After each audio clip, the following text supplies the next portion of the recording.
Hello friends, मैं advocate Vinod Sharma अपने channel कानून और आम आदमी में आपका एक बार फिर हार्दिक स्वागत करता हूं। दोस्तों, अगर आपकी इंश्योर्ड गाड़ी जिसका वैलिड इंश्योरेंस है वो चोरी हो जाए और आप जो इंश्योरेंस कंपनी है उसको ये इन्फॉर्मेशन देने में कई महीनों का डिले करें, तो क्या आपको उसका मुआवजा क्लेम मिलेगा या नहीं मिलेगा। दोस्तों, यही हम आज इस वीडियो में डिस्कस करेंगे। तो वीडियो शुरू करने से पहले हमेशा की तरह मेरी आपसे रिक्वेस्ट कि अगर आप मेरे चैनल पर नए हैं और आपने अभी तक चैनल को सब्सक्राइब नहीं किया है तो प्लीज़ चैनल को सब्सक्राइब करें, वीडियोस को लाइक करें, शेयर करें और बेल आइकॉन का बटन भी ज़रूर प्रेस करें ताकि जब भी मैं कोई नई वीडियो डालूं वो उसी वक्त आप तक पहुंच जाए। तो दोस्तों, वीडियो शुरू करते हैं। ऑनरेबल सुप्रीम कोर्ट के पास एक सिविल अपील गई जिसका जो टाइटल है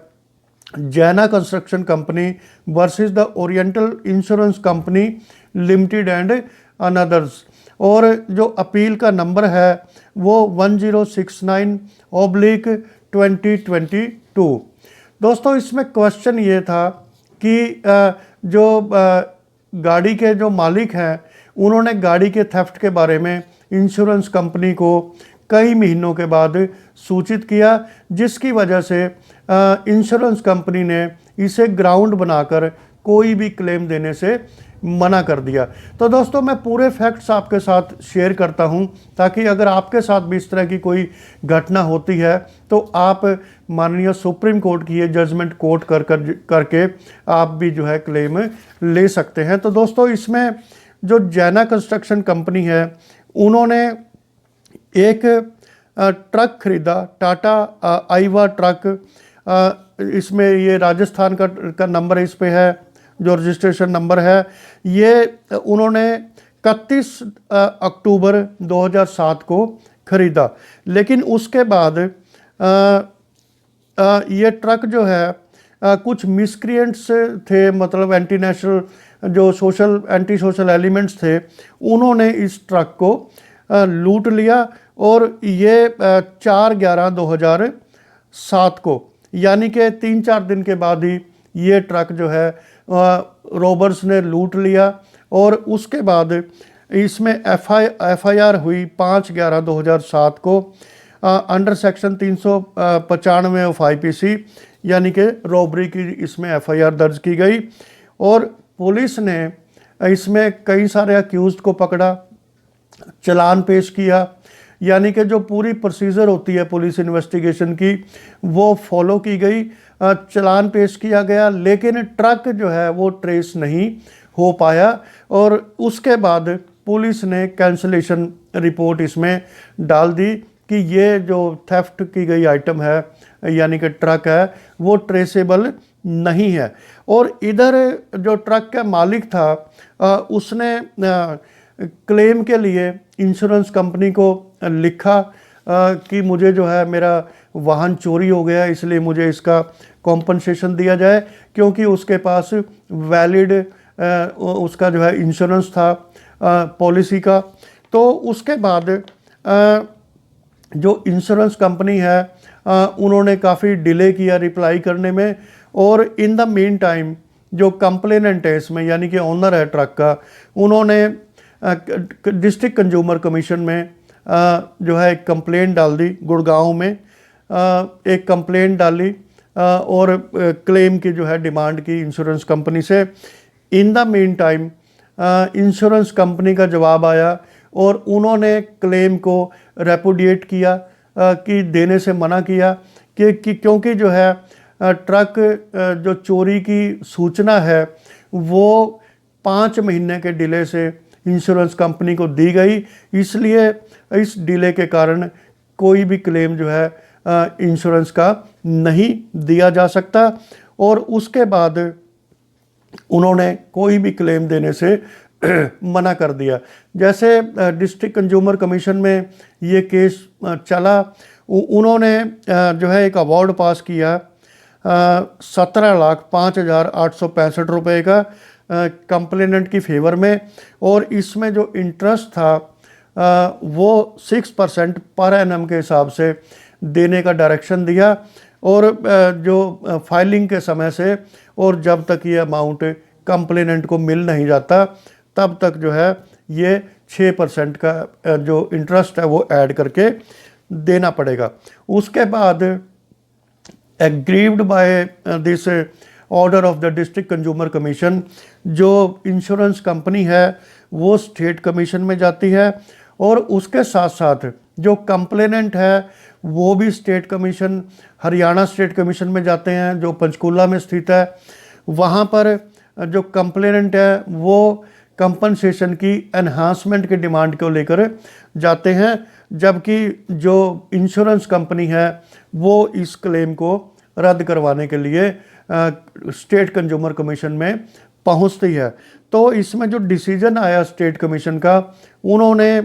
जो इंश्योरेंस कंपनी का क्लेम था यानी कि जो उनकी पिटीशन थी उसको जंक कर दिया, रद्द कर दिया, और जो कंप्लेनेंट की जो कंप्लेंट थी एनहांसमेंट ऑफ कंपनसेशन, उस पे उन्होंने अमाउंट उतना ही रखा कंपनसेशन का, लेकिन जो इंटरेस्ट का रेट है वो 6% पर एनम से बढ़ाकर 9% पर एनम कर दिया। उसके बाद जो इंश्योरेंस कंपनी है वो जाती है नेशनल कमीशन में। नेशनल कमीशन जो कंज्यूमर डिस्प्यूट्स रिड्रेसल फोरम है, कमीशन है दिल्ली में, वहाँ पर जाती है, और जो नेशनल कमीशन है वो डिस्ट्रिक्ट कंज्यूमर कमीशन और स्टेट कंज्यूमर कमीशन के अवार्ड को रद्द कर देते हैं, सेट असाइड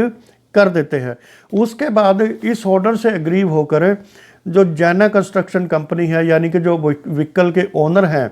वो माननीय सुप्रीम कोर्ट में एक civil appeal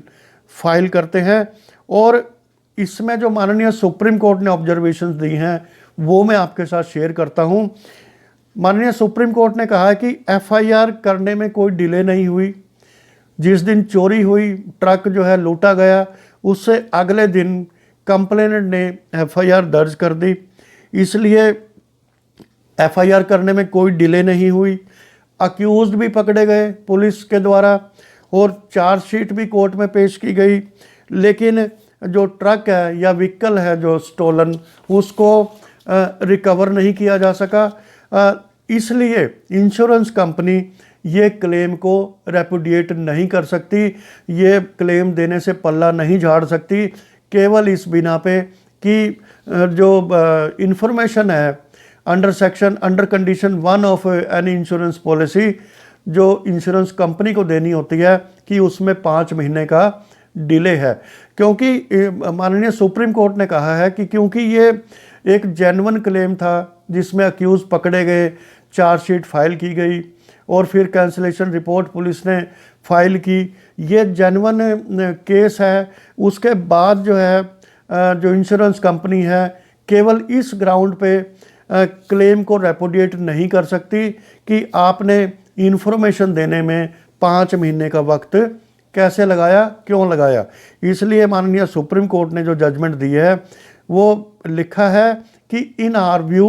the national consumer commission should not have set aside the orders of district and state commission by holding that repudiation of the insurance company was justified। इसलिए माननीय supreme court ने अपनी judgement में कहा है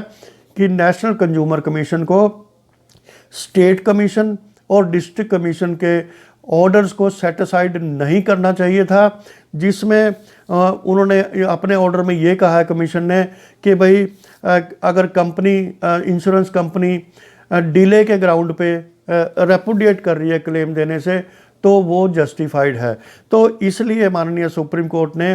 national commission के order को set aside किया, अपील को अलाउ किया, और उन्होंने जो है अपील्स को अलाउ करते हुए जो स्टेट कमीशन का फैसला था उसको जो है उन्होंने अपहोल्ड किया उसको, और अफर्म किया कि उसके मुताबिक जो कंप्लेनेंट है उसको जो क्लेम की राशि है वो पूरी मिलेगी, और उसके साथ 9% के हिसाब से, ब्याज के हिसाब से उनको जो है पर एनम के हिसाब से इंटरेस्ट भी साथ में पे करना पड़ेगा। तो दोस्तों ये बहुत ही महत्वपूर्ण जजमेंट है माननीय सुप्रीम कोर्ट की, क्योंकि कई बार इंश्योरेंस कंपनियां छोटे छोटे प्रिटेक्स्ट पे जो लोगों के जेन्युइन क्लेम्स हैं वो उनको रेपुडिएट करते हैं। तो ऐसे में जो है इस तरह की जजमेंट्स लोगों के लिए काफ़ी फ़ायदेमंद हैं, ताकि वो भी अपने केस में इनका जो है फ़ायदा उठा सकें।